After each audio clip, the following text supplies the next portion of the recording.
Untuk mencegah kecurangan pemilihan umum pemilu 2024, Ketua Panwaslu Kecamatan Sukaraja, Kabupaten Bogor, Senin pagi melantik petugas pengawas tempat pemungutan suara atau TPS Kecamatan Sukaraja, Kabupaten Bogor, di Aula Gedung Yayasan Darmais, Desa Cimendala, Kecamatan Sukaraja. Ketua Panwaslu Kecamatan Sukaraja Ridwan Saputra mengatakan pelantikan petugas pengawas TPS yang akan dilaksanakan secara bertahap dari total 510 petugas pengawas TPS di Kecamatan Sukaraja. 246 petugas TPS dilantik dan diambil sumpahnya. Sementara sisanya akan dilaksanakan untuk pelantikan tahap kedua. Pelantikan petugas pengawas TPS yang digelar secara serentak oleh Bawaslu Kabupaten Bogor di masing-masing kecamatan ini dalam rangka persiapan pemilu 2024. Sementara petugas pengawas TPS yang sudah dilantik akan diberikan pembekalan melalui BIMTEK.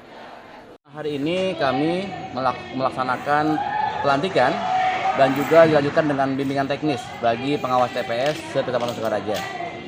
Menyesuaikan dengan tempat, kami melaksanakan dua gelombang.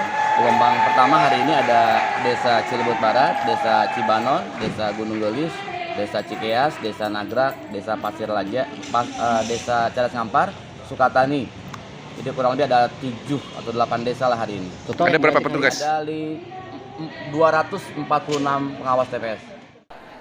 Petugas pengawas TPS dari 13 desa yang dilantik nantinya akan disebar ke masing-masing TPS yang ada di desa. Dan setelah dilantiknya petugas pengawas TPS diharapkan bisa melaksanakan tugas pokoknya dalam pengawasan bisa mencegah terjadinya pelanggaran maupun kecurangan di TPS.